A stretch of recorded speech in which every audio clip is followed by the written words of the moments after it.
For individuals raised inside strict, dogmatic religions, faith operates as a totalizing ecosystem. It is a comprehensive lens through which every aspect of reality and interpersonal connection is governed.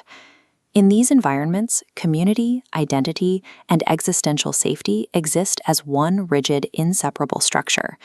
Adherents are systematically trained to cultivate an external locus of control. They learn that the self is inherently corrupt and unreliable, requiring them to outsource critical thinking and moral decision-making to the institution. Charismatic leaders enforce this dynamic by framing obedience as divine authority. Personal intuition and internal boundaries are overridden by the dictates of the hierarchy. Because everyone in the group participates in this shared subjective reality, psychological distress remains hidden. Self-erasure and maladaptive boundaries are normalized, and trauma is actively praised as spiritual maturity. When an individual leaves a high-control religion, discarding that foundational framework triggers a psychological collapse, initiating the epistemological void. This is the vacuum that opens when a person simultaneously loses their social network and their instructions for understanding reality. Religious trauma syndrome reveals that losing a dogmatic worldview abruptly severs deep-seated attachment systems instilled since childhood. This traps the sympathetic nervous system in chronic arousal. The individual is left disoriented, craving instructions where none are provided. This state of spiritual homelessness and grief creates an acute psychological vulnerability. The mind is primed to attach to any new structure that promises to restore equilibrium. This vulnerability drives a phenomenon commonly known as cult hopping, where a person fleeing an authoritarian environment immediately submits to another. Sociologists explain this through the framework of bounded choice. It is a self-sealing logic system where charismatic authority, transcendent beliefs, and strict systems of control interlock, making the surrender of autonomy feel completely rational. While the seeker rejects the theology of their old religion, their psychological architecture still craves the structure of absolute certainty.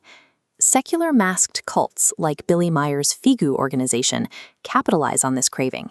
They camouflage authoritarian control behind the rational language of quantum physics, aerospace engineering, and extraterrestrial science. By utilizing scientific terminology instead of religious dogma, these groups bypass established trauma triggers. They install a new high-control system under the guise of progressive enlightenment. To bridge the gap between a seeker's past religion and this pseudo-rational dogma, groups rely on fabricated texts.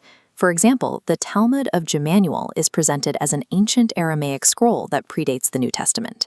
Structurally, the text mimics the Gospel of Matthew, but it introduces anachronistic deviations engineered specifically to serve a new biopolitical and extraterrestrial agenda.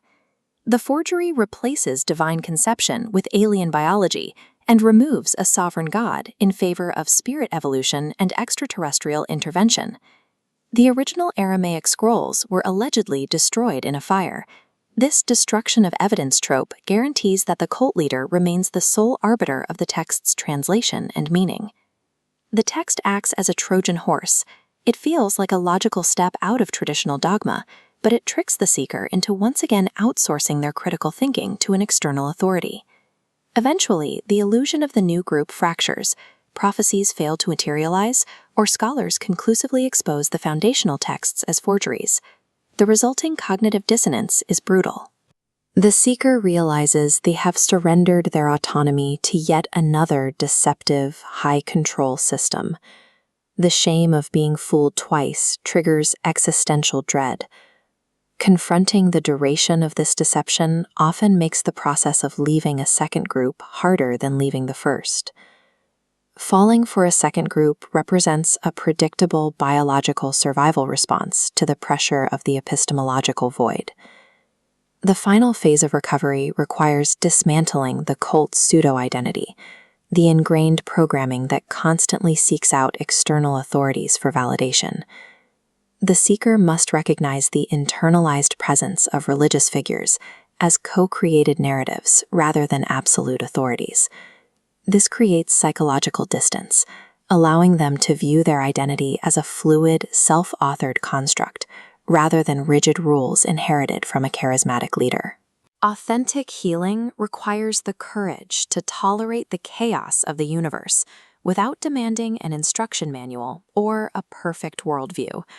Spiritual liberation comes from reclaiming internal sovereignty and becoming the independent architect of one's own reality.